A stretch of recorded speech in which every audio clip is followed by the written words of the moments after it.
1st first year anniversary namin mga ka-DIY.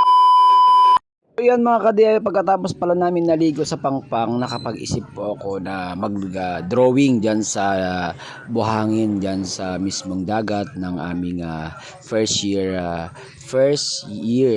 anniversary. So napakahirap palang mag-sulat dyan or mag-drawing or magsulat dyan mga ka-DIY dahil napakainit ang araw at need mo pa talagang butasan and lalagyan mo ng mga bato. Pinas forward ko na pala mga ka-DIY dyan kasi napakahaba po ng video. Mga ka-DIY, napakainit na panahon yan pero okay lang kasi kailangan kung gusto mo talaga may paraan. At kung ayaw mo ng iyong buhay mga ka-DIY, kailangan mo magtiyaga, kailangan mong habaan ng pasensya mo para may magawa at may matapos kahit ka sa isang kahit napakahirap pong ginawa yan mga ka-DIY, ginusto ko kaya gusto ko makita yung outcome ng aking pagod. Tandaan nyo mga ka-DIY, wala pong madali sa lahat ng gusto natin gawin. Kailangan natin mga ka-DIY, kasama ko rin po pala siya lang na nag-drawing dyan o naglagay ng kwan dyan sa mismong sun or sa mismong buhangin para kahit paano mabilis po. Sabi nga nila, pag may kasama ka, mas madali mo matapos ang iyong ginagawa mga ka-DIY. Kaya tinulungan nyo na po ako. Yan mga ka-DIY, so natapos na namin nailagay yung mga bato na letra no, dyan sa tabi ng Pangpang sa mismong buhangin po dyan mga ka-DIY. So yan mga ka-DIY, sa wakas natapos. Napakatagal po namin nilagay yan, napakainit no, pero pinagtiisan namin kasi effortless naman mga ka-DIY.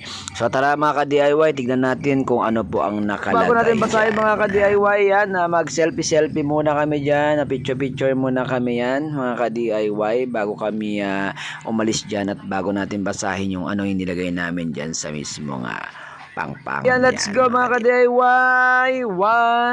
1st first year. Yan, first year anniversary namin mga ka-DIY. Thank you Lord. 1 year na pala kami mga ka-DIY. So bumalik pa ako dyan, no?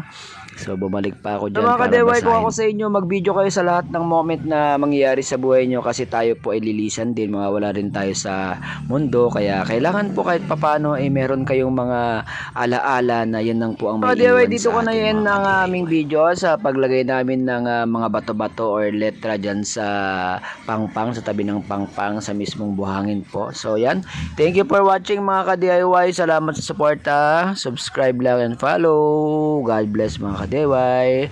Bye-bye!